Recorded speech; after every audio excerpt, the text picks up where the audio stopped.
ஆண்டவராகிய இயேசு கிறிஸ்துவின் பரிசுத்தமுள்ள நாமத்துக்கு மகிமை உண்டாவதாக. இந்த நாளிலும் உங்களோடு கூட சேர்ந்து தேவனை ஆராதிக்கவும், தேவனுடைய வார்த்தையை பகிர்ந்து கொள்ளவும், தேவன் கொடுத்த நல்ல கிருபைகளுக்காக அவருக்கு நன்றி செலுத்துகிறேன். அன்பான போதகர் அவர்களுக்கும் உங்களுக்கும் என்னுடைய நன்றியை நான் தெரிவித்துக் கொள்கிறேன். நான் செய்திக்கு செல்வதற்கு முன்பாக என்னுடைய வாழ்க்கையினுடைய சாட்சியை ஒரு சில நிமிடங்கள் சொல்லிவிட்டு அதன் பின்பாக நான் கடந்து செல்ல விரும்புகிறேன். என்னுடைய பெயர் ஜான் தினகரன் என்பதாகும். நான் 16 வயது இருக்கும் பொழுது ஒருவர் எனக்கு ஆண்டவராகி இயேசுவை பற்றி சொன்னார். நான் ஒரு சைவ குடும்பத்தில் பிறந்தவன். ஆகவே அதில் வைராக்கியம் உள்ளவனாய் நான் இருந்தேன். ஆகவே நான் சொன்னேன், உங்கள் சாமியே செத்து போயிட்டார், எனக்கு என்ன செய்ய போகிறார் அப்படின்னு கிண்டலாக நான் கேட்டேன். ஆனால் சூழ்நிலைகள் மாறினது. நானாகவே ஒரு ஆலயத்தை தேடி போக ஆரம்பித்தேன், சமாதானம் இல்லாததுனால. அதுக்கு பின்னாடி வேத புஸ்தகம் எனக்கு எங்கே கிடைக்குதுன்னு தெரியாது. நான் மதுரையில் இருக்கும்போது கீழே வாசலில் ஒரு சர்ச் இருக்குது. அந்த சர்ச்சில் வெளியே கண்ணாடிக்குள்ளே புஸ்தகம் வச்சுருப்பாங்க, பைபிள்.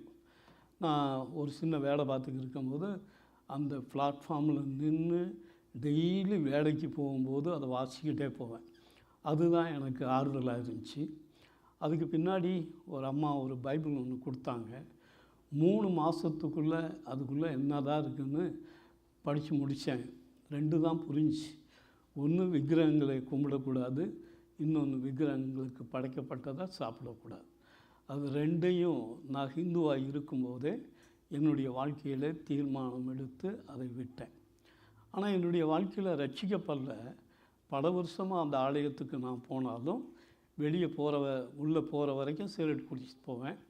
அதன்படி வெளியே வந்த பின்னாடி சிகரெட் குடிச்சிட்டு போவேன். ஆலயத்துக்கு போனேன், பைபிள் அதிகமாக வாசித்தேன். ஆனால் என்னுடைய வாழ்க்கையில் பாவத்திலேருந்து விடுதலை பெற முடியாத நிலை. எங்கள் அப்பா இறந்து போன பின்பு எங்கே தங்குறது என்ன செய்கிறதுன்னு தெரியாத சூழ்நிலை. ஒரு சொந்தக்காரருடைய வீட்டில் போய் தங்கியிருந்தேன். அவங்க சொன்னாங்க, எங்கள் வீட்டில் எல்லாம் பைபிள் படிக்கக்கூடாது, ஜெபம் பண்ணக்கூடாது அப்படின்னு சொல்லிட்டாங்க. ஆனாலும் என்னால் பைபிள் படிக்காமல் ஏன் தெரியாது, பைபிள் படிக்காமல் அந்த காலத்திலேயே நான் ஹிந்துவாக இருக்கும் போதே பைபிள் படிக்கும் போதே மோசேனா யார், யோசேப்புனா யார், இப்படி ஒரு நோட் போட்டு எழுதியிருக்கேன். அப்போ என்னால் அந்த பைபிள் படிக்க முடியாத நிலைமையினால் நான் மறைச்சி பைபிள் படிச்சுக்கிட்டு இருந்தேன். ஒரு நாள் நான் வெளியே போயிட்டு வரும்போது அவங்க என்ன செஞ்சாங்கன்னா, நான் தூரத்தில் வர்றதை பார்த்தோன்னே அவங்க என் பெட்டியை தூக்கி வெளியே வச்சுட்டு கதவை அடைச்சிட்டாங்க. நடு ரோட்டில் நின்னேன், என்ன செய்கிறதுன்னு தெரியாமல். அதுக்கு பின்னாடி என்ன செய்கிறதுன்னு தெரியலை. சரி, இனிமேல் வாழவே முடியாது அப்படின்னு சொல்லி ஊட்டிங்கிற ஊரில் போய் என்ன செஞ்சேன்னா, அதிக அளவுக்கு தூக்க மாத்திரை, அதிக அளவுக்கு அரளிக்கொட்டை இதெல்லாம் கையில் வச்சு ஒரு ஹோட்டலில் போய் நான் என்ன பண்ணேன், ஒரு காஃபி வாங்கி குடித்து கடைசியாக நான் ஒரு ஜெபம் பண்ணேன் முழங்கால் போட்டு. ஆண்டவரே, எத்தனையோ வருடங்களாக எனக்கு சந்தர்ப்பம் கொடுத்தீங்க, என்னுடைய பாவத்திலேருந்து நான் விடுதலை பெற முடியலை, இந்த பூமியில் என்னால் வாழ முடியலை, வியாதி ஒரு புறம், வறுமை ஒரு புறம், பல சிக்கல்கள். ஆகவே ஆண்டவர் சமூகத்தில் ஜெபம் பண்ணிவிட்டு அதை சாப்பிட்டுட்டேன். அப்படியே சாப்பிட்டு முடித்த பின்னாடி எனக்கு என்ன நடந்துச்சுன்னே தெரியாது. ஒரு வாரம் கழித்து பார்த்தா ஊட்டியில் அந்த கவர்மெண்ட் ஹாஸ்பிட்டலில் நான் படுத்திருக்கேன். அப்போ என்னை சுற்றி நிறைய பேர், தெரிஞ்சவங்க, சொந்தக்காரவங்க எல்லா பேரும் நின்றுக்கிட்டு இருந்தாங்க. அப்போ எனக்கு வெக்கமாக போச்சு. திருப்பி படைச்சிடக்கூடாதுங்கிறதுக்கு தான் அவ்வளவு காரியத்தை சாப்பிட்டேன். ஆனாலும் ஆண்டவருடைய கிருபை, ஆண்டவர் ஜீவனை கொடுத்தார். எனக்கு முன்னாடி ஒருத்தர் நின்றுக்கு இருந்தார், அவர் சிலுவை போட்டிருந்தார். அப்போ ஆண்டவர் என்னோட பேசினார், நீ செத்து போனவன், உனக்கு நான் ஜீவனை கொடுத்துருக்கிறேன், நீ எனக்காக ஜீவி என்று சொல்லி ஆண்டவர் என்னோட உள்ளத்தில் பேசினார். அதுக்கு பின்னாடி நான் வந்தாலும் என்னுடைய தங்கச்சி வீட்டில் இருந்தேன். அவர் போலீஸ் இதில் இருந்தார். அந்த ஊரில் கன்னிமந்தைங்கிற ஊரில் இருந்தேன். அங்கே ஒரு ஆலயம் இருந்துச்சு அந்த போலீஸ் ஸ்டேஷன் பக்கத்தில், இன்றைக்கி இருக்குது. ஆனால் அந்த பிரச்சனையெல்லாம் வந்ததுனால நான் ஆலயத்துக்கு போக முடியாது. ஆகவே அந்த ஆலயத்துக்கு வெளியே இருந்து அந்த ஆலயத்தில் பாடுற பாடல்கள், அங்கே கொடுக்குற செய்தியெல்லாம் அதை கேட்டுக்கிட்டே இருப்பேன். வெளியே நின்று அது என் தங்கச்சி பையனை கூட்டிகிட்டு வந்து கடைக்கு போகிற மாதிரி வந்து அப்படி செய்வேன். ஆனால் ராத்திரி ஆனால் அந்த ஆலயத்தினுடைய வெளியே படிக்கட்டில் உட்காந்து அழுது ஜெபம் பண்ணியிருக்கேன். அப்போ ஆண்டவர் ஒரு ஆளை அனுப்பிச்சார். அந்த சர்ச்சில் இருக்கிற ஒரு செக்ரட்டரி, அவர் வந்து எனக்கு ரட்சிப்பை குறித்து அப்போ தான் சொல்லி என்னுடைய வாழ்க்கையை ஒப்படைக்கும்படியான காரியங்களை ஆண்டவர் உணர்த்தினபடினால என்னுடைய வாழ்க்கையை உணர்த்தினேன். அதுக்கு பின்னாடி ஒருத்தர் ஜெபம் பண்ணும்போது என்னுடைய பாவங்கள்லேருந்து விடுதலையும் நோயிலிருந்து சுகத்தையும் பெற்றுக்கொள்ளும்படியான கிருபைகளை ஆண்டவர் கொடுத்தார். நான் ஆண்டவர்கிட்ட சொன்னேன், ஆண்டவரை, நான் எங்கெங்கெல்லாம் போய் எவ்வளோ ட்ராக்ஸ் கொடுக்க முடியுமோ அவ்வளவுக்கு நான் கொடுப்பேன். ஏன்னா நான் படித்த மேகசினில் ஒன்றில் இந்த மாதிரி சுவிசேஷத்தை போய் சொன்னாக்க அடிப்பாங்க, சாப்பாடு கிடைக்காது, இப்படிப்பட்ட சூழ்நிலை தான் நான் படித்து ஊழியத்துக்கு என்னை ஒப்பு கொடுத்தேன். நான் அந்த விதமாக செய்தபோது ஆண்டவர் என்னுடைய வாழ்க்கையில் கிரியை செய்ய ஆரம்பித்தார். நானே பல ட்ராக்ஸ்களை எழுதி அது அநேக சபைகளில் உபயோகப்படுத்தும்படியான கிருபைகளை ஆண்டவர் கொடுத்தார். எனக்கு ஆண்டவர் கொடுத்ததான ஊழியம், இந்த பிள்ளையை எடுத்து கொண்டு போய் எனக்காக வளர்த்திடு, நான் உனக்கு சம்பளம் தருகிறேன். எனக்கு தரிசனத்தின் மூலமாக ஆண்டவர் உணர்த்தினது, வெளியே இருக்கிறதான ஜனங்கள் ரட்சிக்கப்பட வேண்டும், ரட்சிக்கப்பட்டதான ஜனம் சபைக்குள்ளே வர வேண்டும், சபைக்குள்ளே வந்ததான ஜனம் ஆண்டவருக்கு ஊழியம் செய்ய வேண்டும். இதை குறித்ததான காரியங்கள் அந்த நாட்களில் நான் ரட்சிக்கப்பட்ட 81வது வருஷத்துலலாம் பார்த்திங்கன்னா காலையில் 3:30 மணிக்கு எழுந்திரிச்சேன்னா 7 மணி வரைக்கும் முழங்காலே இருந்து ஜெபம் பண்ணுவேன், பைபிள் படிப்பேன். மதியானம் 1 மணி நேரம் ஜெபம், நைட்டு 1 மணி நேரம் ஜெபம். இந்த விதமாக என்னுடைய வாழ்க்கையை, ஆவிக்குரிய வாழ்க்கையை ஆரம்பித்தேன் தொடர்ச்சியாக. அதுக்கு முன்னாடி எத்தனையோ வருஷம் பைபிள் படித்தாலும் அதனுடைய அர்த்தங்கள் புரியலை. ஆனால் இப்போ பைபிள் படிக்கும்போது எனக்கு ஆண்டவன் நிறைய காரியங்களை கற்றுக் கொடுத்தார். நீதிமொழிகள் புஸ்தகத்தெல்லாம் 31 அதிகாரத்தையும் டெய்லி 31 அதிகாரத்திலையும் முழங்காலே நின்று வாசிப்பேன். 31 நாள், ஒரு மாதம் முழுசும். இன்றைக்கி 31 அதிகாரம், நாளைக்கு 31 அதிகாரம், நாளை இப்படியே ஒரு மாதம் வரைக்கும் வாசிக்கும்படியான கிருபைகளை தந்தார். ஒரு சங்கீதத்தை நீ படிக்கணும்னா 150 சங்கீதத்தை அன்றைக்கி படித்து முடிச்சிருவேன். எரேமியாவை படிக்கணுமா ஒன்று. இந்த அளவுக்கு நான் ஆண்டவர்கிட்ட சொன்னேன். முதலாவது சொன்னேன், ஆண்டவர்கிட்ட கேட்கும்போது அந்த நண்பர்கிட்ட ஒருத்தர்கிட்ட சொன்னேன், உங்கள் சாமி எனக்கு என்ன செய்ய போகிறாரு. ஆனால் ஆண்டவருடைய கிருபையினால் இன்றைக்கி London, Switzerland, Germany, Netherlands, Denmark, Norway, Australia, Canada, America எல்லா இடங்களிலே வந்து ஆண்டவருடைய ஊழியத்துக்கு செய்வதற்கு ஆண்டவர் கிருபை செய்திருக்கிறார். இந்த புஸ்தகங்கள் எழுதும்படியான கிருபைகளை தந்து இந்த ஊழியத்தை செய்யவும் ஆண்டவர் கிருபை செய்தார். ஆகவே ஃபாலோ மினிஸ்ட்ரிஸ், ஒருவர் ஆண்டவராகி இயேசுவை அறியும் பொழுது அவர்களுக்கு கடிதங்கள் வாயிலாகவே முதலாவது அனுப்பி தொடர்ச்சியாக 22 கடிதங்கள் அவர்களுக்கு அனுப்பிச்சு சபைக்குள்ளே கொண்டு வருவது தான் ஆண்டவர் எனக்கு கொடுத்ததான அந்த பின்தொடர் பணி ஊழியம், ஃபாலோஅப் ஊழியம். அப்படிப்பட்டதான காரியத்தை இந்த நாட்களில் வீடியோ மூலமாக செஞ்சுருக்கேன். தமிழில் அதை நான் செஞ்சு வச்சுருக்கேன். யார் எந்த சூழ்நிலையில் இருக்கிறார்களோ அவர்களுக்கு ஏற்றாப்பில் கடிதங்களை யாராவது ஒருத்தர் போய் சந்திக்கிறோம், அவங்க எந்த சூழ்நிலையில் இருக்காங்களோ அவங்களுக்கு ஃபோன் வழியாகவே ஈஸியாக அனுப்பிச்சிடலாம். அது ஃப்ரீயாக. நான் பல லட்சம் போட்டு செலவழிச்சிருக்கேன். ஆனால் உங்களுக்கு நீங்கள் வேணும்னா அதை விரும்பி நீங்கள் யாரையாவது சந்திக்கணும்னா சந்தித்தா அவங்களுக்கு ஃபோன் வழியாகவே போயிடலாம். 10 நிமிஷத்துக்குள்ளே அந்த வீடியோக்கள் இருக்கும். தொடர்ச்சியாக ஆண்டவர் இயேசுனா யார், பாவம்னா என்ன, பாவத்தின் மன்னிப்பு என்ன, ஜெபத்தினால் ஒரு ஆசீர்வாதம், இப்படிப்பட்டதான தமிழில் செஞ்சுட்டேன். ஆண்டவருடைய கிருபையினால் ஒரு 4-5 மாதத்துக்கு முன்னாடி சிங்களத்தில் போய் சிங்களத்தில் செஞ்சிட்டேன். அதே போல் கன்னடாவில் செஞ்சு முடிச்சிருக்காங்க, மலையாளத்தில் முடிச்சிட்டேன். அதே போல் பஞ்சாபி, ஹிந்தி, இந்த விதமாக மொழிகளில் செஞ்சுக்கிறேன். ஒவ்வொரு மொழிக்கும் பல ரூபாய்கள் செலவழித்தாலும் எனக்கு ஆண்டவர் ஜீவனை கொடுத்து இதுவரைக்கும் வச்சிருக்கிறதுனால என்னுடைய பாரம் எல்லாம் நான் மறித்து போனாலும் எனக்கு பின்னாடி இந்த ஊழியத்தின் மூலமாக ஜனங்கள் ரட்சிக்கப்பட வேண்டும் என்பதற்காக இந்த காரியங்களை செய்து வருகிறேன். எனக்கு வயசு 75. 42 வருஷமாக முழு நேர ஊழியத்தில் இருந்தாலும் என்னுடைய வாழ்க்கையில் ஊழியத்தை குறித்ததான காரியத்தில் இன்னும் திருப்தி கிடையாது. அவருடைய சமூகத்தில் போய் நிற்கும்போது அவர் கொடுத்த ஊழியத்தை செய்ய வேண்டும் என்றதான நோக்கில் ஓடக்கூடியவனாக இருக்கிறேன். உங்களுக்கு நினச்சப்ப இந்த ஊழியங்களுக்காக நீங்கள் ஜெபித்து கொள்ளுங்கள். என்னுடைய புஸ்தகங்கள் முன்னாடி இருக்குது. அது இந்த பின்தொடர் பணி ஊழியங்கள் செய்வதற்காக. அது இவ்வளவுன்னு காசு இல்லை, நீங்கள் எடுத்துக்கலாம். நீங்கள் விரும்பினா காசு கொடுத்து பண்ணலாம். அதில் ஒரு ஃபோன் நம்பர் இருக்கும். நீங்கள் ரூபா கொண்டு வராட்டி அந்த ஃபோன் நம்பரில் பண்ணலாம், இல்லாட்டி செக்காக நீங்கள் கொடுக்கலாம். கர்த்தர் உங்களை ஆசீர்வதிப்பாராக. செபிப்போம். கிருபையுள்ள எங்கள் நல்ல பிதாவே, நன்றியோடு உம்மை துதிக்கிறோம்.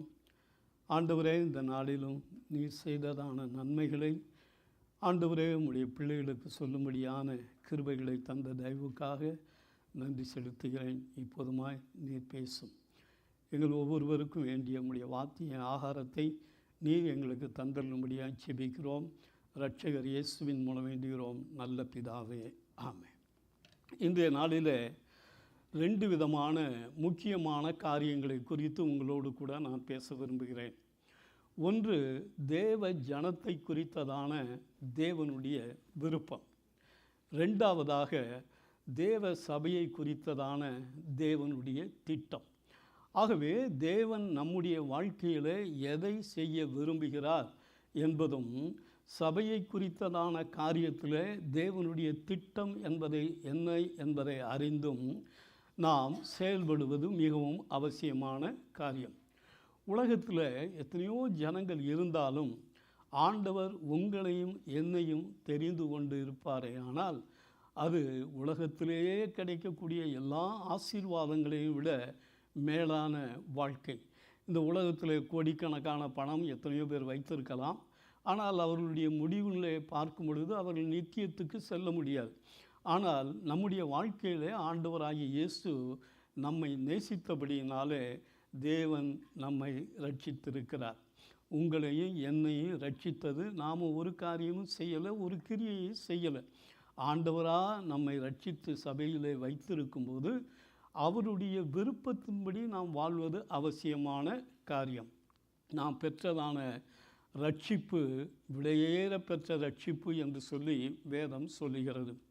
ஆகவே நம்முடைய வாழ்க்கையில் நாம் எப்படி இருக்க வேண்டும் என்று சொல்லி பார்க்கும் பொழுது, நாம் கிறிஸ்துவுக்குள்ளாக இருக்கிறதான நம்முடைய வாழ்க்கையில் நாம் வளர வேண்டும், நாம் தேர வேண்டும், நாம் தேவனுக்கு பாத்திரராக இருக்க வேண்டும், தேவனுக்கு பயன்பட வேண்டும்.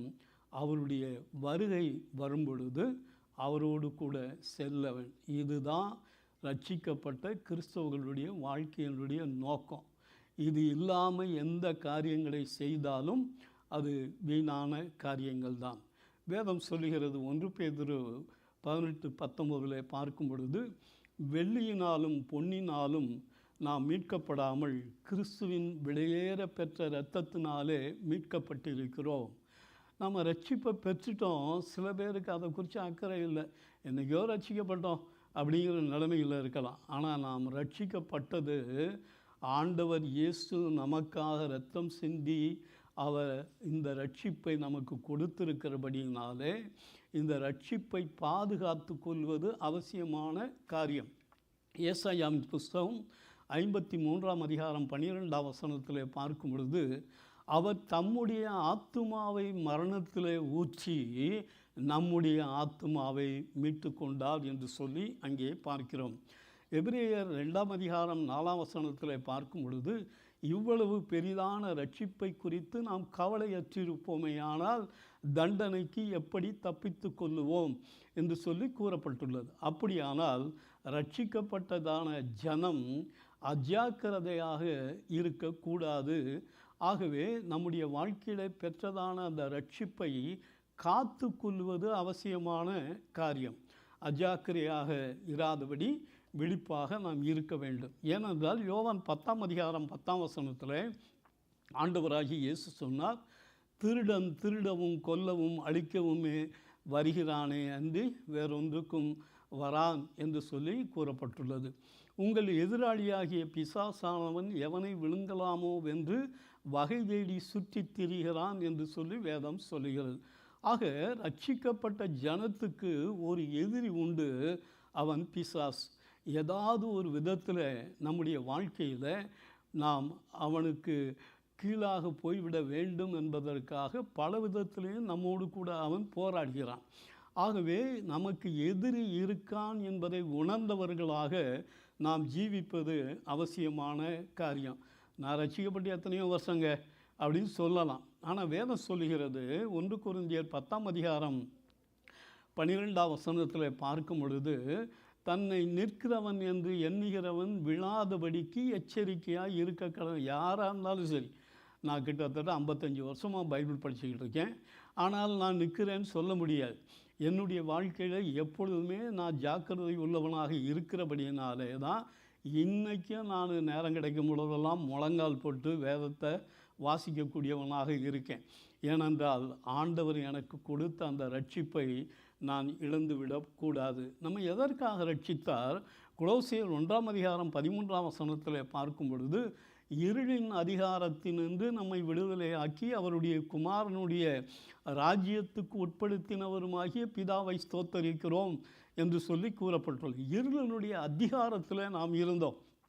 பாவம், பிசாசு, சாபம், நோய் இப்படிப்பட்டதான நிலைமையில் இருந்தபோது கிருபையாக இறங்கிய ஆண்டவர் உங்களையும் ரட்சித்தவருடைய நோக்கம், நீங்களும் நானும் தேவனுடைய ராஜ்யத்துக்கு செல்ல வேண்டும்.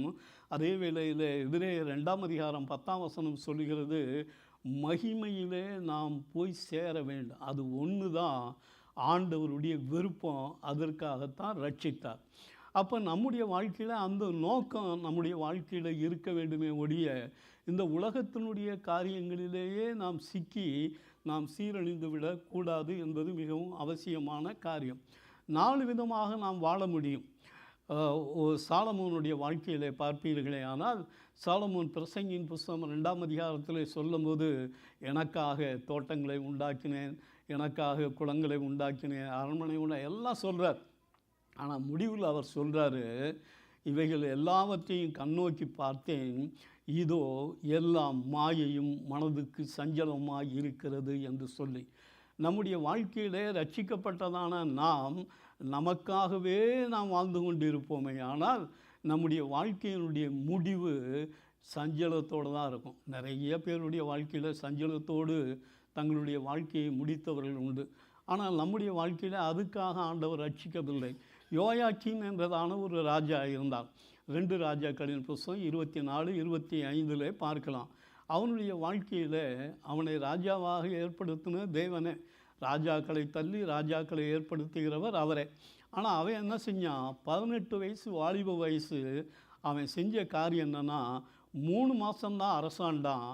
3 மாதத்தில் எவ்வளவு பாவம் செய்ய முடியுமோ அவன் பாவம் செஞ்சான்.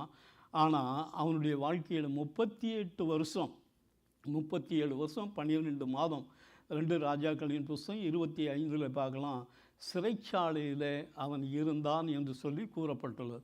வாலிப வயசு பாவம் செஞ்சபடியினால 38 வருஷம் அவனுடைய வாலிப வாழ்க்கையெல்லாம் போயிடுச்சு. பிரயோஜனமற்ற ஒரு மனிதனாய் போய்விட்டான். பாவம் என்றைக்கும் பாவம்தான். நான் நேற்று கூட சொன்னேன், பாவம் எது? நான் விரும்புகிற நன்மையை செய்யாமல் விரும்பாத தீமையையே செய்கிறேன். அந்தபடி நான் விரும்பாததை நான் செய்தால் நான் அல்ல, எனக்குள் வாசமாக இருக்கிற பாவமே அப்படி செய்கிறது என்ற பிரகாரமாக எதை நாம் செய்யக்கூடாது என்று தீர்மானித்து மீண்டும் மீண்டுமாக அதை நாம் செய்கிறோமோ அது பாவம். ஒருவேளை மற்றவர்களுக்கு விரோதமான நாம் காரியம் செய்யக்கூடியது, இல்லாவிட்டால் நம்முடைய வாழ்க்கையிலே நம்முடைய சரீரத்தை கெடுத்து கொள்ளக்கூடியதான காரியமாக இருக்கலாம். எதுவாக இருந்தாலும் நம்முடைய மனசாட்சிக்கு விரோதமாக நாம் செய்யக்கூடியதான காரியங்கள் எல்லாமே பாவம் என்பதை நாம் அறிந்து கொள்வது அவசியமான காரியம். ஆகவே நம்முடைய வாழ்க்கையில் அந்த விதமான நிலைமையில் இருக்கக்கூடாது, பாவத்தில் இருக்கக்கூடாது. பாவத்தில் வாழ்கிறதுக்காக ஆண்டவர் உங்களையும் என்னையும் ரட்சிக்கலை. மூன்றாவதாக எசேக்கியேல் 17ஆம் அதிகாரத்தில் பார்க்கும் பொழுது அங்கே ஆண்டவராகிய இயேசு ஆண்டவராகிய தேவன் ஒரு ஓமையை சொன்னார். என்ன சொன்னார்? லீபனோனில் சென்று ஒரு கழுகு ஒரு விதையை கொண்டு வந்து திராட்சை செடியை நட்டது. அந்த திராட்சை செடி என்ன செஞ்சிச்சான்? அந்த கழுகுக்கு நேராகவே தன்னுடைய கொப்புகளை விட்டு கொண்டிருந்ததாம். ஆனால் கொஞ்ச நாட்கள் கழித்து அது அடிமரமான பின்பாக மற்றொரு கழுகு இருந்துச்சு. அந்த கழுகுக்கு நேராக தன்னுடைய கொப்புகளை விட்டது என்று சொல்லி தேவன் வேதனைப்பட்டார்.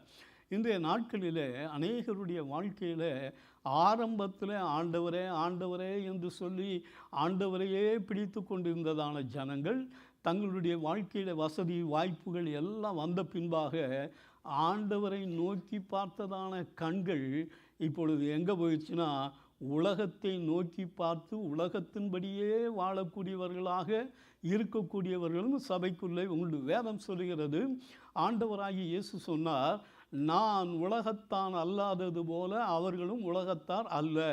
அப்போ நம்முடைய வாழ்க்கையில் அந்த உலகத்தின்படி வாழ்வதற்கு ஆண்டவர் நம்மளை ரட்சிக்கலை. உலகமும் அதன் ஆசை இச்சைகளும் ஒளிந்து போகும் என்று சொல்லி வேதம் சொல்லுகிறது. ஆகவே இந்த உலகத்தின்படி வாழாது நம்முடைய வாழ்க்கையில் ஆண்டவர் நம்மை அழைத்ததனுடைய நோக்கத்தின்படியே நாம் வாழ வேண்டுமானால் நாம் தேறினவர்களாக இருப்பது அவசியமான காரியம். அங்கே பிலிப்பியரில் நாம் படிக்கும்போது பவுல் அப்போஸ்தலன் அவ்வளவு வசதி படைத்தவர், படித்தவர், அதிகாரத்தில் இருந்தவர். ஆனால் அவர் சொல்கிறாரு, எனக்கு உள்ளதான எல்லாவற்றையும் நான் நஷ்டம் என்று விட்டேன் என்று சொல்லி அவர் சொன்னதனுடைய நோக்கத்தில் ஒன்று, சகோதரரே, அதை பிடித்து கொண்டேன் என்று நான் எண்ணாமல் ஒன்று செய்கிறேன், பின்னானவைகளை மறந்து முன்னானவைகளை நாடி என்று சொல்லி அவர் சொல்லுகிறார். நான் அடைந்தாயிற்று அல்லது முற்றும் தேறினவனானேன் என்று எண்ணாமல் கிறிஸ்து இயேசுவினாலே நான் எதற்காக பிடிக்கப்பட்டேனோ அதை நான் பிடித்து கொள்ளும்படி ஆசையாய் தொடர்கிறேன் என்ற பிரகாரமாய் நம்முடைய வாழ்க்கையில் அந்த ஆசை தான் இருக்கும். உலகத்தாருக்கு எத்தனையோ ஆசைகள் இருக்கலாம். ஆனால் ரட்சிக்கப்பட்ட உங்களுக்கு எனக்கும் என்ன ஒரு ஆசை, வாஞ்சை, தாகம் இருக்க வேண்டுமானால் ஆண்டவர் மேலேயும் ஆண்டவருடைய வார்த்தையின் மேலேயும் நம்முடைய வாழ்க்கையில் அந்த தாகம் இருப்பது அவசியமான காரியம். ஆகவே நாம் வளருவது மட்டுமல்ல, நாம் தொடர்ச்சியாக நாம் என்ன செய்ய வேண்டும் என்றால் வளர்ந்து கொண்டே இருக்கணும். வளர்கிறதுக்கு முடிவு கிடையாது. ஒரு செடி வளருதுன்னா ஒரு அளவு, நாம் வளரணும்னா ஒரு அளவு. ஆனால் ஆவிக்குரிய ஜீவியத்தில் வளர்கிறதுக்கு முடிவு கிடையாது. எது வரைக்கும் நாம் வளரணும்? யோவான் மத்தேயு 5ஆம் அதிகாரம் 48ஆம் வசனத்தில் ஆண்டவராகிய இயேசு சொல்லும்போது, உங்கள் பிதா பூரண சற்குணராய் இருக்கிறது போல நீங்களும் பூரண சற்குணராய் இருக்க கடவீர்கள் என்று சொல்லி கூறப்பட்டுள்ளது. எபேசியர் 4ஆம் அதிகாரம் 11ஆம் வசனத்தில் பார்க்கும் பொழுது, கிறிஸ்துவின் பூரண வளர்ச்சிக்கு தக்கதாக நம்முடைய வாழ்க்கையில் வளர வேண்டும் என்று சொல்லி பார்க்கிறோம். நாம் படித்ததான சங்கீதம் 17:15 பார்க்கும் பொழுது, நான் விழிக்கும்போது உம்முடைய சாயலிலே திருப்தியாவேன். தேவனுடைய சமூகத்தில் போய் நாம் நிற்கும்போது அவருடைய சாயல் உள்ளவர்களாக நாம் இருக்க வேண்டும். அவருடைய சாயல் நம்முடைய வாழ்க்கையிட இராவிட்டால் பிசாசுனுடைய அந்த மாம்சத்தினுடைய சாயல் தான் இருக்கும். அந்த சாயலோட தேவனுடைய ராஜ்யத்துக்குள்ளே போக முடியாது. அவனை அங்கேருந்து தள்ளினார். இப்போ அவனுடைய குணத்தை கொண்டுக்கிட்டு எப்படி தேவனுடைய ராஜ்யத்துக்கு போக முடியாது. ஆகவே அவருடைய சாயல் நமக்குள்ளே வர்றதுக்கு ஒவ்வொரு நாளிலையும் பிரயாசப்படுவது அவசியமான காரியம். கொலோசியர் 3ஆம் அதிகாரம் 5ஆம் வசனத்தில் பவுல் சில காரியங்களை சொல்லிவிட்டு இவைகளெல்லாம் அழிக்க வேண்டும் என்று சொல்லுகிறார். நீங்கள் வீட்டில் போய் படித்து பார்க்கலாம். 8ஆம் அதிகாரத்தில் பல காரியங்களை சொல்லிவிட்டு இவைகளெல்லாம் விட்டு விட வேண்டும் என்று சொல்லுகிறார். 9ஆம் வசனத்தில் பார்க்கும் பொழுது இவைகளை எல்லாம் களைந்து போட வேண்டும் என்று சொல்லுகிறார். ஆக ரட்சிக்கப்பட்ட நமக்கு ஒரு முக்கியமான கடமை இருக்கிறது. கிறிஸ்துவ வாழ்க்கையில் எதை அழிக்க வேண்டுமோ அதை அழிக்க வேண்டும், எதை விட்டுவிட வேண்டுமோ அதை விட்டுவிட வேண்டும், எதை களைந்து போட வேண்டுமோ அதை களைந்து போடுவது அவசியம். ஏனென்றால் ரோமர் 8ஆம் அதிகாரம் 1ஆம் வசனம் சொல்கிறது, இயேசு கிறிஸ்துவுக்கு உட்பட்டவர்களாய் இருந்து நாம் மாம்சத்தின்படி நடவாமல் ஆவியின்படியே நடக்கிறவர்களுக்குத்தான் ஆக்கினை தீர்ப்பு இல்லை. அப்போ கிறிஸ்துவுக்கு உள்ளாக நாம் வந்து விட்டோம். இப்பொழுது நாம் ஆவிக்குட்பட்டவர்களாக இருப்போமையானால் தான் நம்முடைய வாழ்க்கையில் தண்டனை இல்லை. ஆனால் ரட்சிக்கப்பட்டும் கிறிஸ்துவுக்கு உட்பட்டவர்களாக இருந்தும் இன்றைக்கும் மாம்சத்தின்படி நாம் நடப்போமே ஆனால் நம்முடைய வாழ்க்கை தண்டனை உண்டு என்று சொல்லி அந்த வசனம் சொல்லுகிறது. ஆகவே நாம் மாம்சத்தின்படி நடவாதபடி ஆவியின்படி நடக்கக்கூடியவர்களாக இருப்பது அவசியமான காரியம். ரெண்டாவதாக அவர் பவுல் சொல்லும்போது நாம் தேற வேண்டும் என்று சொல்லுகிறார். வேதம் சொல்லுகிறது 2 தீமோத்தேயு 3:16 பார்க்கும் பொழுது, வேத வாக்கியங்களெல்லாம் தேவ ஆவியினாலே அருளப்பட்டுள்ளது. தேவனுடைய மனுஷன் தேறினவனாகவும் எந்த நற்கிரியையும் செய்ய தகுதியுள்ளவனாகவும் அந்த வேத வசனங்கள் நம்முடைய வாழ்க்கைக்கு ஆண்டவர் நமக்கு கொடுத்துள்ளார். நாம் தேறினாத்தான் ஜெயமுள்ள வாழ்க்கை வாழ முடியும். வெளிப்படுத்தின விசேஷத்தில் நாம் பார்க்கும் பொழுது, அங்கே வெளிப்படுத்தின விசேஷம் 2ஆம் அதிகாரம் 11ஆம் வசனத்தில் பார்க்கும் பொழுது, ஜெயமுள்ளவன் எவனோ அவனுக்குத்தான் ஜீவ விருட்சத்தின் கனியை புசிக்க ஆண்டவர் கொடுப்பார் என்று சொல்லி கூறப்பட்டுள்ளது.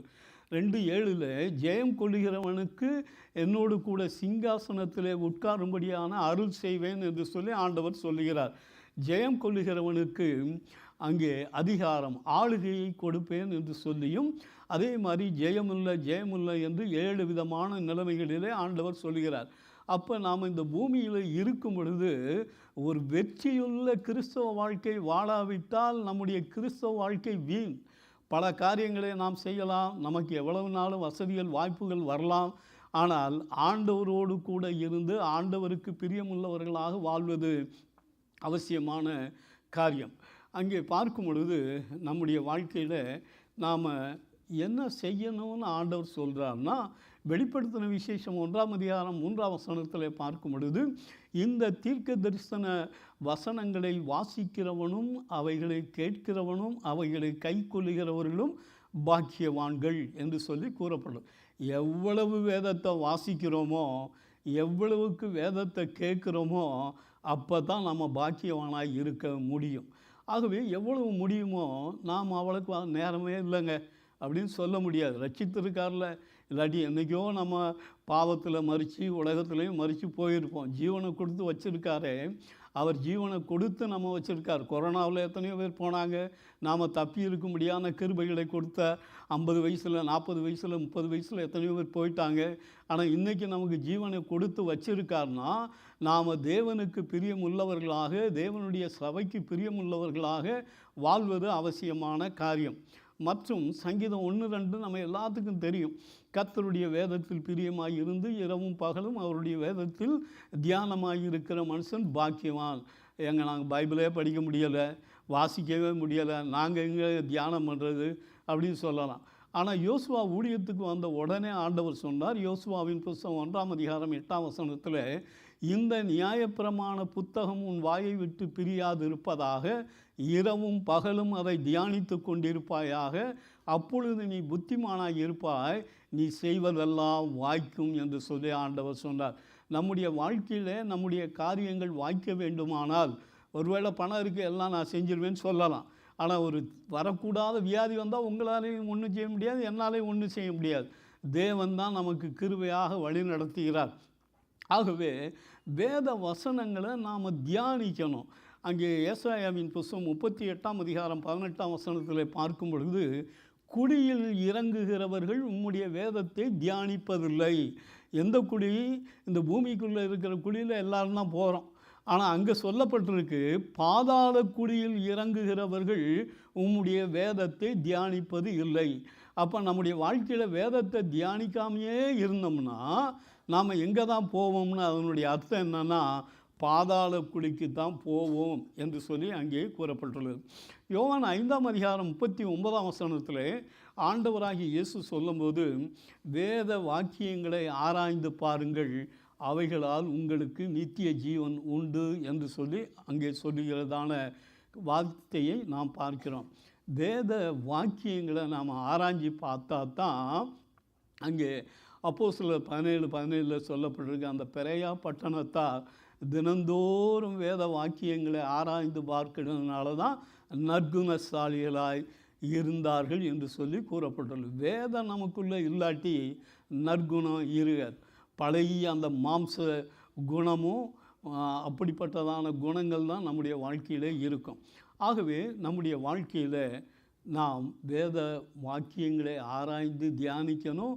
அவருக்கு பாத்திரமாக வாழ்வது அவசியமான காரியம். ஏன் பாத்திரமாக வாழணும்?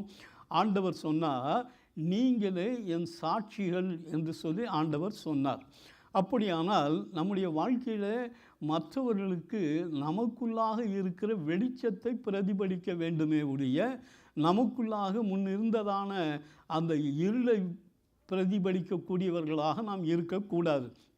ஆண்டவராகிய இயேசு சொன்னார், நான் உலகத்திற்கு ஒளியாய் இருக்கிறேன், என்னை பின்பற்றுகிறவன் இருளிலே நடவாமல் ஜீவ ஒளியை அடைந்திருப்பான்.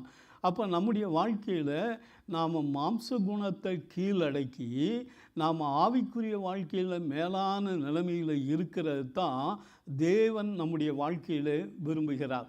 ஆகவே அப்படிப்பட்ட நிலைமை நம்முடைய வாழ்க்கையில் இருக்கும் பொழுது தான் நாம் ஆண்டவருக்கு பிரயோஜனம் உள்ளவர்களாக, ஆண்டவருக்கு சாட்சி உள்ளவர்களாக வாழ முடியும். மத்தேயு 5:16 ஆண்டவர் சொல்லும் பொழுது, அங்கே மனுஷர் உங்கள் நற்கிரியைகளை கண்டு பரலோகத்தில் இருக்கிற உங்கள் பிதாவை மகிமைப்படுத்தும்படி அவர்களுக்கு முன்பாக உங்களுடைய வெளிச்சம் பிரகாசிக்க கடவுது. மற்றவர்களுக்கு முன்பாக நம்முடைய வெளிச்சம் பிரகாசிக்கிறதா? நம்ம வீட்டில் இருக்கோம், குடும்பத்தில் இருக்கோம், மனைவி பிள்ளைகள் மற்றவங்களுக்கு முன்பாக சாட்சியாக இருக்கிறோமா? இல்லாவிட்டால் அவர்கள் இடறுவதற்கு ஏதுவாக இருக்கிறோமா? சபையில் மற்றவர்களுக்கு சாட்சியாக வாழ்கிறோமா? இடறுவதற்கு ஏதுவாக இருக்கிறோமா? நான் பார்த்துன என் சரீரம் நான் எப்படி வாழ்வேன்னு சொல்ல முடியாது. இச்சிறியரில் ஒருவனுக்கு எவன் இடரலை உண்டாக்குகிறானோ அவனை சமுத்திரத்தில் கட்டி ஏந்திர கல்லை கட்டி போடணும்னு ஆண்டவர் சொன்னார். அவருடைய வார்த்தைகள் ஒரு காலத்திலும் ஒழியாது. ஆகவே நம்முடைய வாழ்க்கையிலே நாம் வளர வேண்டும், தேர வேண்டும், அவருக்கு பாத்திரமாக இருக்க வேண்டும், அவருக்கு பயன்படக்கூடியவர்களாக இருக்க வேண்டும். அவருடைய வருகை வரும்பொழுது நாம் போக வேண்டும். அதுதான் மிகவும் முக்கியமான காரியம். நான் அந்த உலகத்தில் எப்படினாலும் வாழ்வேங்க, அவர் வரும்போது நான் போயிடுவேங்க அப்படின்னு எந்த மனுஷனும் சொல்ல முடியாது. நீ ஒரு கடைக்கு போகிறீங்க, ஆப்பிள் வாங்க போகிறீங்க, அங்கே நிறையா குமிச்சு வச்சுருக்கான், நீ அப்படியே கூடையில் அள்ளி கொண்டு வர்றதில்லை. அதை பார்த்து சொத்த பழம்னா தூக்கி போட்டு, அழுகுன பழத்தை தூக்கி போட்டு, அடிபட்டதை தூக்கி போட்டு நல்ல பழமாக தானே எடுத்துகிட்டு வர்றோம். அப்போ நம்ம வீட்டுக்கு கொண்டு வர்ற பொருளையே நல்ல பொருளாக கொண்டு வரும்போது, தேவன் இத்தனை வருஷமும் நமக்காக ஆண்டவர் சொன்னார், நான் உங்களுக்காக ஒரு ஸ்தலத்தை ஆயத்தம் பண்ண போகிறேன், நான் வந்து உங்களை கூட்டிக் கொண்டு செல்வேன் என்று சொன்னவர் வரும்போது சொத்தை சூத்தை கெட்டு போனது அழுகுனது இதெல்லாம் கொண்டு போகிறதுக்கு வரல. அவர் வரும்போது வேதம் சொல்லுகிறது, அவருக்கு பாத்திரமாக இருக்கக்கூடியவர்களைத்தான் ஆண்டவர் கூட்டி செல்வார். தம்முடைய பரிசுத்தவான்களை கூட்டி செல்லும்படியாகத்தான் ஆண்டவராகிய இயேசு வருகிறார். ஆகவே நம்முடைய வாழ்க்கையினுடைய நோக்கம், இன்றைக்கி நம்ம இருக்கோம், நாளைக்கு இருக்கோமான்னு தெரியாது. யாரும் கேரண்டியே கிடையாது. படுக்கிறோம், எந்திரிக்கிறதுக்கு நமக்கு கேரண்டி கிடையாது. ஆண்டவர் தான் ஜீவனை கொடுத்து வச்சிருக்கார். ஆக நம்முடைய வாழ்க்கையில் அந்த பயத்தோடு கூட, கர்த்தருக்கு பயப்படுகிற பயத்தோடு கூட, ஆண்டவர் இன்றைக்கி வந்தாலும் அவரோடு கூட போகணுங்கிற அந்த காரியத்தின் நிமித்தமாக நம்முடைய வாழ்க்கையை சரி செய்து கொண்டே வருவது அவசியமான காரியம். ரெண்டாவதாக, சபையை குறித்த தேவனுடைய திட்டம் என்ன என்று சொல்லி பார்க்கும் பொழுது, அப்போஸ்தலர் 20:28 சொல்லப்பட்டுள்ளது, சபையை ஆண்டவர் தம்முடைய சுய இரத்தத்தை சிந்தி ஆண்டவர் சபையை உண்டாக்கினார். ஏன் சபையை ஆண்டவர் உண்டாக்கினார்? ரட்சிக்கப்படுகிற ஜனங்கள் சபைக்குள்ளே சேர வேண்டும். அதுதான் தேவனுடைய விருப்பம். அப்பொழுது தான் அவர்கள் பிசாசனுடைய கண்ணிக்கு விலகி வாழ முடியும். ஆகவே சபையை உண்டாக்கி, போதகரை உண்டாக்கி, நம்முடைய வாழ்க்கையில் நாம் சபைக்கு வரும்படியாக தேவன் வைத்திருக்கிறவருடைய நோக்கம், நம்முடைய வாழ்க்கையில் ஆண்டவராகிய இயேசுவின் இரத்தத்தினாலே மீட்கப்பட்டதான நாம் சபை பெருகுவதற்கு நாம் எப்படிப்பட்டவர்களாக இருக்க வேண்டுமானால் அங்கே உதவியாக நாம் இருக்க வேண்டும். நான் எங்கே ஊழியம் செய்யணும், போதகர் இருக்கார், அவர் ஊழியம் செஞ்சுக்கிடுவார் அப்படின்னு சில பேர் சொல்கிறாங்க. ஆனால் லேவியராகமத்தின் புஸ்தகம் 25ஆம் அதிகாரம் 55ஆம் வசனத்தில் பார்க்கும் பொழுது, எகிப்தில் இருந்து புறப்பட்டதான இஸ்ரவேல் புத்திரர் அனைவரும் என்னுடைய ஊழியக்காரரே என்று சொல்லி ஆண்டவர் சொல்லுகிறார். ஆண்டவர் போதகரை ஊழியத்துக்கு அழைக்கிறதான அழைப்பு வேறு, ரட்சிக்கப்பட்டதான ஜனம், சபையில் இருக்கிற ஜனம் விரும்பினாலும் விரும்பாவிட்டாலும் ஆண்டவருடைய ஊழியத்தை செய்தே தான் ஆக வேண்டும். ஏனென்றால் அப்போஸ்தலனாகிய பவுல் சொல்லுகிறார், அங்கே சொல்லும்போது அவர் சொல்லுகிறார் 2 தீமோத்தேயுவில் சொல்லும் பொழுது, என் ஓட்டத்தை முடித்தேன், விசுவாசத்தை காத்து கொண்டேன், எனக்காக ஜீவ கிரீடம் வைக்கப்பட்டிருக்கிறது. அப்போ எதுக்கு, யாருக்கு ஜீவ கிரீடம்? இந்த உலகத்தில் இருக்கவங்க நம்ம இஷ்டப்படி நமக்காக வாழ்ந்துக்கிட்டு, பாவத்திலே வாழ்ந்துக்கிட்டு, உலகத்திலே வாழ்ந்துக்கிட்டு ஜீவ கிரீடத்தை நான் போய் பெற்றுக்கொள்வேன்னா எப்படி சொல்ல முடியும்? அவர் தன்னுடைய வாழ்க்கையை முழுவதுமாக ஆண்டவருக்கு அர்ப்பணித்து செய்தபோது அவர் சொன்னார், எனக்காக ஜீவ கிரீடம் வைக்கப்பட்டிருக்கிறது. நீங்கள் தேவ சமூகத்துக்கு போகும்போது ஆண்டவர் உங்களுடைய வாழ்க்கையிலே என்னுடைய வாழ்க்கையிலே ஜீவ கிரீடத்தை கொடுக்கணும்னா நம்முடைய வாழ்க்கையில் அவருக்கு உகந்தவர்களாக வாழ்வது அவசியம். நாம் ரட்சிக்கப்பட்டது எப்படி உண்மையோ, அபிஷேகம் பெற்றது எப்படி உண்மையோ, தேவனுடைய ஆசீர்வாதத்தை பெற்றுக்கொண்டது எப்படி உண்மையோ, அதே போல் நம்முடைய வாழ்க்கையில் ஏதாவது ஒரு விதத்தில் ஆண்டவருக்கு பிரயோஜனம் உள்ளவர்களாக இருப்பது அவசியம். நாம் ஆண்டவருடைய சபைக்கு கொடுக்குறோம், நல்ல காரியம். ஆனால் அது மட்டும் போதாது, நம்முடைய வாழ்க்கையில் ஆண்டவருக்கு ஊழியம் செய்யக்கூடியவர்களாக இருப்பது அவசியம். வேதம் சொல்லுகிறது மல்கியாவில், ஊழியம் செய்கிறவனுக்கும் ஊழியம் செய்யாதவனுக்கும் உள்ள வித்தியாசத்தை அந்நாளிலே காண்பீர்கள் என்று சொல்லி கூறப்பட்டுள்ளது. அப்போஸ்தலனாகிய பவுல் அவ்வளவு ஊழியங்களை செஞ்சாலும் அவர் சொல்கிறாரு, நான் சுவிசேஷத்தை அறிவிப்பது என்மேல் விழுந்த கடமை என்று சொல்லி அவர் சொல்லுகிறதான காரியத்தை பார்க்கிறோம். எல்லாருக்கும் உங்களுடைய, இப்போ நான் கேட்டேன்னா, உங்களுடைய கரங்களில் ஏதாவது புதிய ஏற்பாடு வச்சுருக்கீங்களா, பைபிள் வச்சுருக்கீங்களா, வெளியே கொடுக்குறதுக்கு சொன்னால் கொஞ்சம் பேர் வச்சுருப்பீங்க. ஆனால் கொஞ்சம் பேர் அதை பற்றி எனக்கு கவலையே இல்லைன்ட்டு வாழலாம். ஆனால் அங்கே போகும்போது அவனுடைய கிரியைகளின்படி தான் அவர்களுக்கு பலன் அளிப்பார் என்று வேதம் சொல்லுகிறது. ஆகவே நான் படிப்பதற்கு பிரயாசப்பட்டோம், வெளிநாட்டுக்கு வருவதற்கு பிரயாசப்பட்டோம், பல காரியங்களிலே பிரயாசப்பட்டோம். ஆனால் ஆண்டவர் அங்கே சொல்லும் பொழுது, வெளிப்படுத்தின விசேஷத்திலே சொல்லும் பொழுது, என் நாமத்தின் நிமித்தம் இழைப்படையாமல் பிரயாசப்பட்டதை அறிந்திருக்கிறேன் என்று சொல்லி ஆண்டவர் சொல்கிறார். அப்போ நம்ம உலகத்தில் எல்லாம் நமக்காக பிரயாசப்படுறோம். ஆனால் அவருடைய நாமத்துக்காக நாம் பிரயாசப்பட்டால் தான், அங்கே வெளிப்படுத்தின விசேஷம் 22ஆம் அதிகாரத்தில் சொல்லுது, நான் வரும் பொழுது அவனுடைய கிரியைகளுக்கு ஏற்றாப்பில் பலன் அளிப்பேன் என்று சொல்லி சொல்லுகிறார். அப்போ நம்முடைய வாழ்க்கையில் எப்படியும் நாம் என்ன செய்யலாம், வாழலாம். ஆனால் ஆண்டவர் விரும்புகிறபடி நம்முடைய குணங்கள் இருப்பதும், ஆண்டவருடைய சபைக்கு நாம் பிரயோஜனம் உள்ளவர்களாக இருப்பதும் அவசியம். ஏனென்றால் சபை வளர வேண்டும். எசேக்கியேல் 36:37 பார்க்கும் பொழுது, மந்தை பெருகுவது போல சபை பெருக வேண்டும் என்று சொல்லி ஆண்டவர் விரும்புகிறார். நாம் இருக்கிற ஜனம் போதாது. ஒவ்வொருத்தரும் ஒரு வருஷத்தில் ஒரு ஆத்மா ஆதாயம் பண்ணுனா இந்த சபையில் ஆயிரக்கணக்கான பேர் வர முடியும். ஆனால் காரணம் என்னென்னா, நம்முடைய வாழ்க்கையில் நாம் எடுக்கிறதான தீர்மானம். அவங்க சொல்லட்டும், இவங்க சொல்லட்டும், நான் ஏன் சொல்லணும்? அப்படி இல்லை. ரட்சிக்கப்பட்டிருந்தால் நீங்கள் விரும்பினாலும் விரும்பாட்டியும் சுவிசேஷத்தை சொல்லியே ஆக வேண்டும் என்று சொல்லி வேதம் சொல்லுகிறது. ஏனென்றால் சுவிசேஷத்தை அறிவிக்காவிட்டால் எனக்கு ஐயோ என்று சொல்லி அவ்வளவு ஊழியத்தை செஞ்சதான அவரே சொல்லுகிறார் என்றால், நம்முடைய வாழ்க்கையினா நாம் யோசித்து பார்க்க வேண்டும். சங்கீதம் 9:11-12 என்று நினைக்கிறேன், அதில் கூறப்பட்டுள்ளது, அவருடைய வல்லமையை பிரசித்தப்படுத்துங்கள், அவர் நியாயம் தீர்க்கும் பொழுது அதை நினைக்கிறார் என்று சொல்லி ஒரு வசனம் உண்டு. அப்போ நாம் அங்கே போகும்போது நம்முடைய கிரியைகளுக்கு ஏற்ற பலனை ஆண்டவர் கொடுக்கிறபடினாலே நம்முடைய வாழ்க்கையும் சரியாக இருக்க வேண்டும். நம்முடைய சபையினுடைய வாழ்க்கையும் சரியாக இருப்பது அவசியம். சபை தேவனுடையது. என் சபையை நான் கட்டுவேன் என்று சொல்லி சொன்னார். நான் கட்டுவேன் என்றாக்க ஆண்டவர் எதை, உங்களையும் என்னையும் ரட்சித்து வச்சிருக்கார். நம் மூலமாக தான் சபை கட்டப்பட வேண்டுமே ஒழிய சபையில் உள்ள ஒரு ஆள் கூட இடறி போய் விடக்கூடாது. அந்த அளவுக்காக நாம் வாழ்வது மிகவும் அவசியமான காரியம். நேரமானபடினாலே நிறையா நான் சொல்லலை, 1-2 காரியத்தை சொல்லிவிட்டு நான் முடிக்கிறேன். சபை தான் செழிப்பான இடம். இந்த தேசத்துக்கு வரலாம், மற்ற தேசத்துக்கு போகலாம், தேசம் செழிப்பாக இருக்கலாம், அது உலகத்தில் உள்ள எல்லாருக்கும். ஆனால் நம்முடைய வாழ்க்கையில் செழிப்பு எதுன்னா, சங்கீதம் 66:12 பார்க்கும் பொழுது, செழிப்பான இடத்துல எங்களை கொண்டு வந்து விட்டீர் என்று சொல்லுகிறார். உங்களுக்கும் எனக்கும் செழிப்புள்ள இடம் தேவ சபை தான். இந்த தேவ சபை இல்லாவிட்டால் நாம் என்றைக்கோ நிர்மூலமாகியிருப்போம். பிசாசு நம்முடைய வழியை வேறு வழியில் நம்ம கொண்டு போய் சென்று நம்மை அழித்து இருப்பான். சபை முக்கியமானது.